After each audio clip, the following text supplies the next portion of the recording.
when you sit for the interview and you have already done something with your own hands, you have typed, you have seen what is happening, so the explanation becomes easier.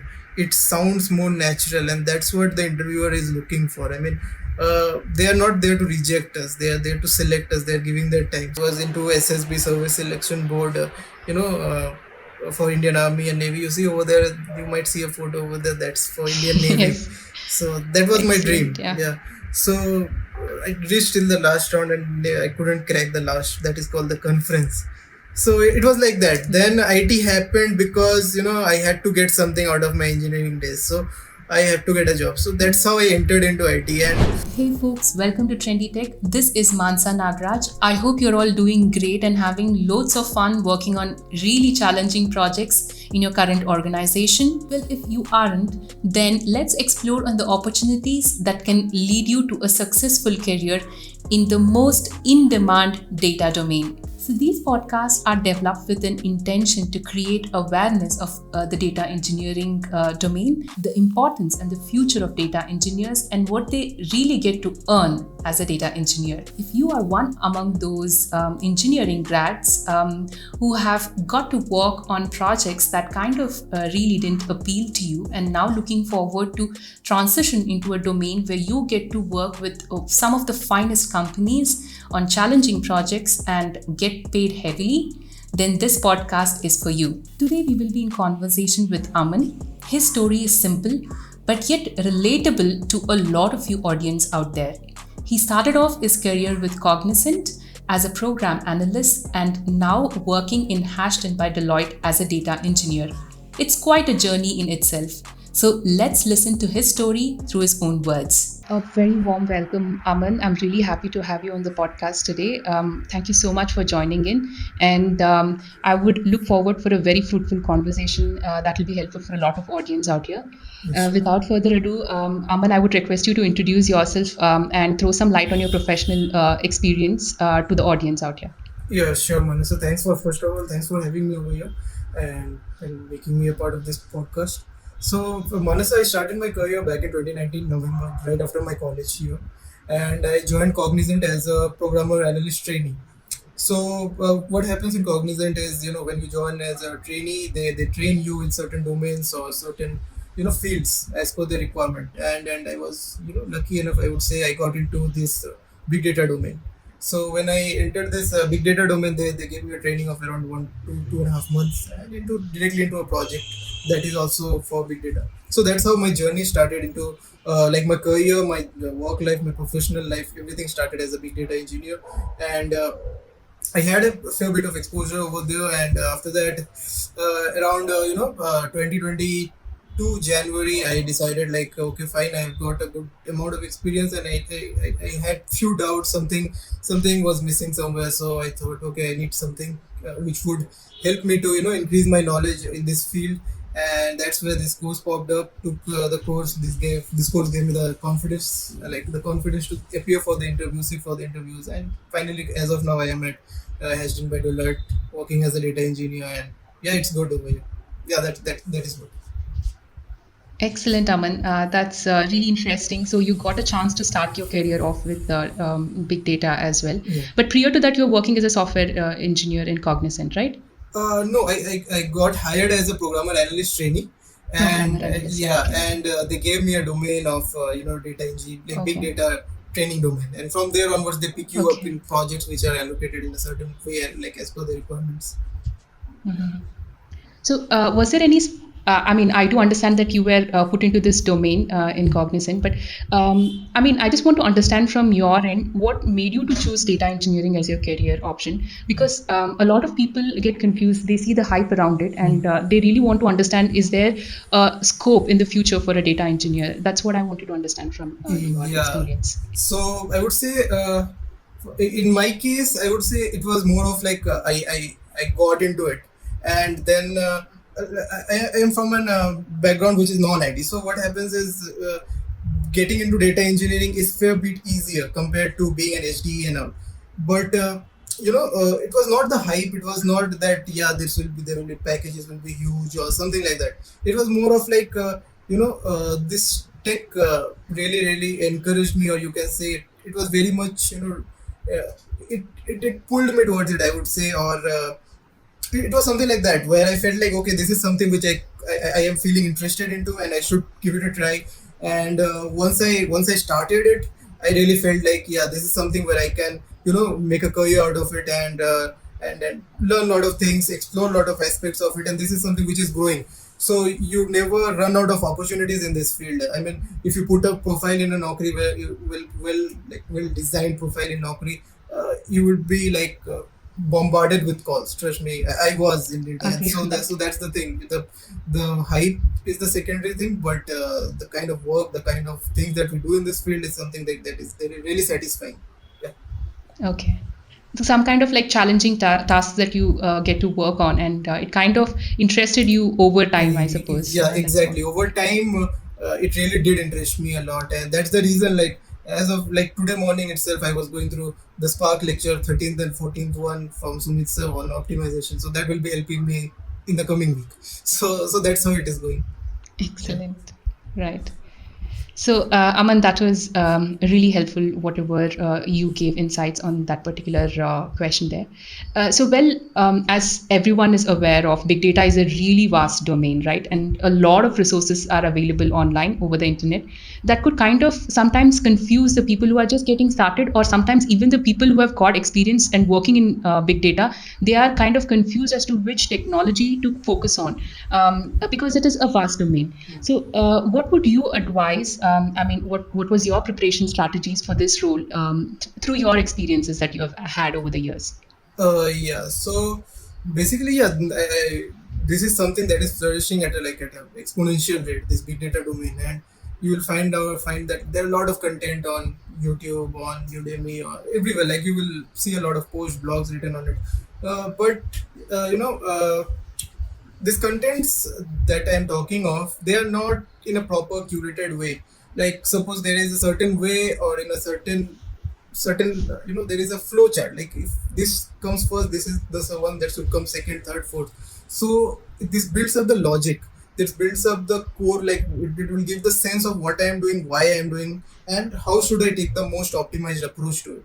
So that's how, like, you need to figure it out. Firstly, before taking up this basically this trendy tech course, I went through a lot of other aspects. Like, well, these days, corporate gives us this Udemy as a free platform. So I saw those videos, but frankly speaking, it helped, but not to the extent which I needed.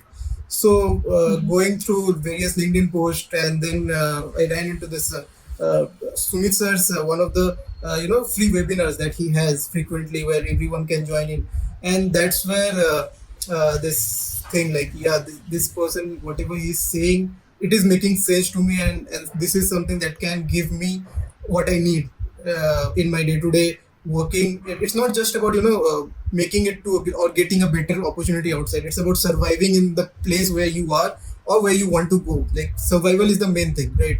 And by seeing others videos, you can learn what will come in the interview. You will crack the interview as well, but after going there, what will you do? That's the bigger thing. So going through this course made me confident that, yeah, this master's course made me confident that, yeah, I can sit for the interview, I can go to that company, and I can make some good impact over there. So yeah, this is what I feel for this. Okay. So, yeah, definitely the course kind of like helped you out in following that structured Yeah. way of learning Yeah. things. The learning path was really, like planned for you, is what you mentioned. That's excellent. Aman, I would like to understand what was it in the course that was really crucial for you when you were attending the interviews, right? These topics were very important and that helped you a lot. Yeah, the spark part, that is something that is a gold mine, I would say. If you are uh, that is not just for the interview sake, it is for the real life working also, the kind of things that we come across in our life projects. This is something that will help you not just to crack interview, like I said before, but to survive over there also, but to give solution to your team, or see, like, discuss aspects with your team, with the people whom you are working with, and even pass on the knowledge. Like, this is something. And one thing I would like to add, the way the course is, that from first till the end, it's not just the what he's teaching that is important. The way he's teaching it, the language that he uses, or if we are making note of that also, no, it really helps us to communicate what I want to do. Like suppose he mentioned like this is something that will, like over here we will be using bucketing instead of going for partitioning. So the way he gives that, if I am able to communicate the same to my team also, then it will make a lot of sense, and people will benefit from it. So it's not just the content, it's how he gives you the content. So that is something very very important that we can keep a check. Like I have a diary over here, like I put a lot of notes particularly for that thing only. Yeah, that's an excellent quality of a tutor, as to explain it in the simplest terms possible, that can be, assimilated by the learners, I would say. Aman, moving on to the most trivial section of the podcast here, that is about the interviews. Okay, so a lot of people are going through this interview phase for the data engineering role.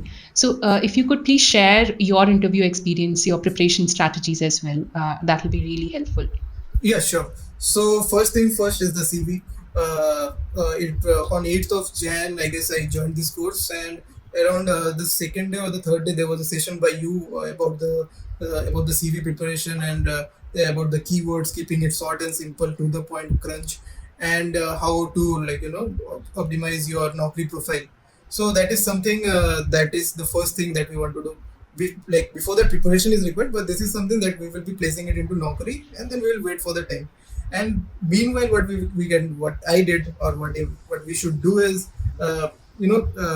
just going through the course, or seeing interview questions won't be helpful. Whatever he does, we have the IT lab, or the same other labs that are available. Whatever he does, try to replicate it on your system as well. So that will give a hands-on experience if you are not working in a big data profile. And when you sit for the interview and you have already done something with your own hands, you have typed, you have seen what is happening, so the explanation becomes easier. It sounds more natural, and that's what the interviewer is looking for. I mean, they are not there to reject us, they are there to select us. They are giving their time. So if we give them that belief that yes, we have worked on it, we have come across these scenarios, and we give them the words that are there. Suppose there is a name error, we tell them that yeah, when we did this, there was a name error came in, or a spark memory out error, these all things. So they will be like, yeah, this person has worked on it. So keeping these things in mind is very very important, and giving them the confidence that, when I say them, I mean the interviewers, giving them the confidence that if this person joins in, he will be adding it to the team. How? Just by being more technical, more clear in your approaches. And the sections which you need to prepare first is the SQL one. SQL is very very important, and I believe now there are 16 videos in Trendy Tech Insights YouTube channel. So those will be more than enough. Till windowing, after that nobody asks anything. Till windowing, it is fine. Nothing more than that is required. Once you are done with that, then the free material that he has given over there, from there only at least you can get 4 to 5 questions from the YouTube channel itself. So yeah, that's how I prepared. It was SQL, then the course, then little bit of Python languages. Was like it is important. If we say Python or any other programming language is not important, it's not the case. That is also required. So yeah, this is how I prepared. This is how I uploaded my profile at Naukri, and I don't think we won't need to depend on the placement that is being provided. Like that is really good, but putting the profile on Naukri itself will give us a lot of opportunities. Excellent, Aman. Well, as you have given us a brief on the interview preparation strategy, I would also like to understand, since you've attended a lot of interviews, definitely in top companies, was there any difference in the rounds, and what were the different rounds as such, and what was the major focus in each of the rounds? What did the interviewers actually test you on? If you could help us out with that. So, I'll tell you about the big four. Big four, I attended all the fours, and out of them, three I cracked. And the remaining other four companies also, they were also. One thing was the first thing that is very much common: SQL. They will be sending you a set of SQL questions, and the interviewer will be, like I said, they are there to select you, not to directly come and reject. So you can do one thing: you can share your screen, discuss with them, make it like a conversation, give them the optimized approach to the SQL. That is the first one.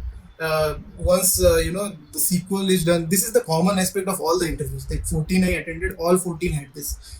SQL is the must, and there will be around 4 to 5 questions on SQL. Once the SQL thing is done, then they will come up with the optimization stuff. How will you optimize this? This is an approach. Then they will ask you to design a pipeline, like if this is the source and this is the target as per the business requirement, how will you be designing the stuff in a more optimized way? How will you be orchestrating the entire job or the process? So these are the things that are really common in most of the companies, and if you are going for any of the big four, for sure you will face these questions, and little bit of logical aspects of Python, like some small questions on Python. They will be mostly interested not in the syntax but in the approach, the logic, or what kind of approach we are taking, or if we are directly saying no, I don't know the answer, that doesn't work. Share your screen, try and solve it with the person with the interviewer together. It will be more like and it will be more like conversation, so things become easier rather than making it a Q&A session. Yes, no, it won't work out.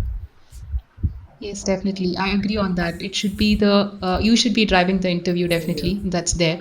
And you take it in a direction that shows them that, yeah, you have expertise in this and you ask me questions around this and I would be able to answer anything.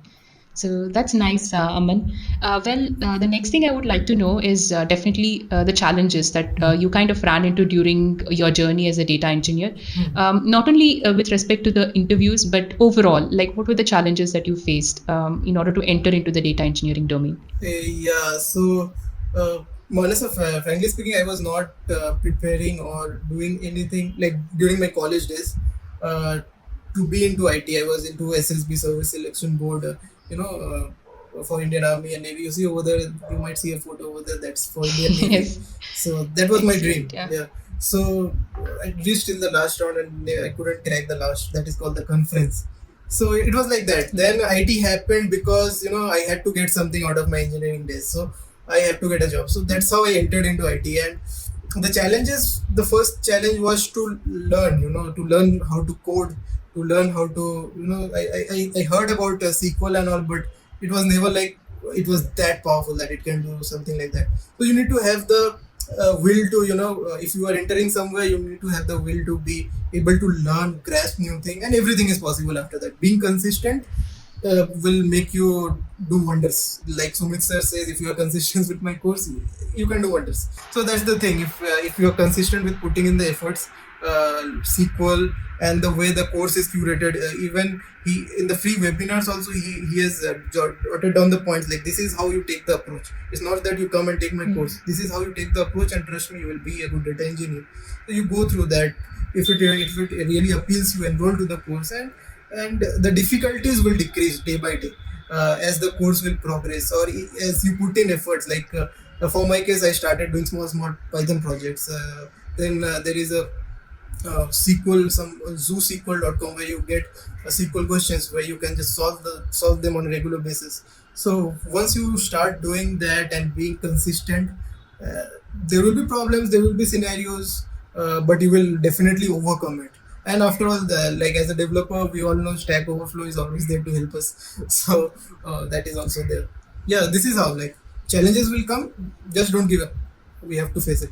Yes, I agree on that. Yeah, if you have that complete roadmap to the destination that you are reaching, it will be really helpful. Yeah. And I would like to request my audience as well that if you have any certain challenges that you have faced during your interviews, do mention them in the comment section. We will try our best to cater to those queries in the upcoming podcast as well.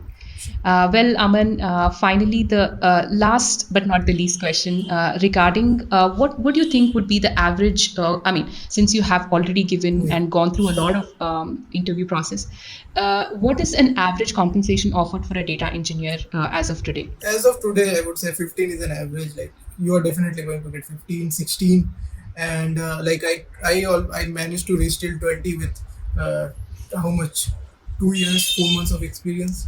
So, but I didn't take that offer. Obviously, I went for the third highest one for some other reason. But you can, like, 15, 16 is the average. You will definitely get it. It's just that you have to be good enough in the interview, so that if they are paying you, they should know that why they are paying you that much.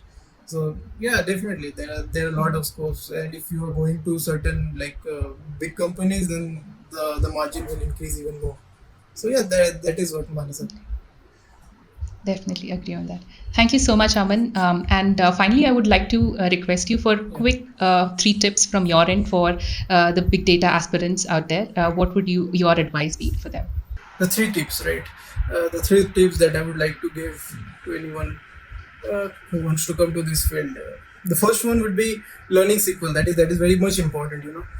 Any company, be it like all the 14 interviews that I attended, every company had the SQL common, and the questions were also pretty much common, coming from the windowing aspects of SQL. So be prepared with SQL. Number two is be okay with any of the programming language, and if I can suggest, go with Python, because it is something that has taken over like any domain. So go with Python.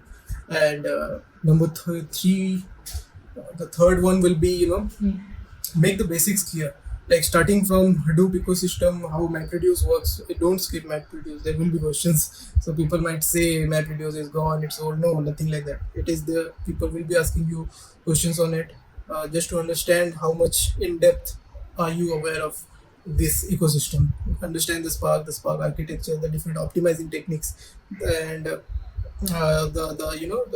how will you be handling the errors. There will be certain errors that will be popping up. What might be the reason for those errors? So yeah, these are the 3 things that you can cover. And there is one more thing, like sitting for the interviews. That is important, like getting the calls. So make a good Naukri profile, keep it updated, update it on a regular basis. So what it will do is it will bring you up the algorithm. So that would really help you and to get multiple calls and be confident. And best of luck from my side. I hope each and every one of you get multiple calls, get multiple job offers, and make the most out of it. Thank you. Thank you, Marisa. Thanks for having me. If you haven't subscribed to the channel yet, do subscribe and hit on the notification button for more such interesting podcasts and big data trends.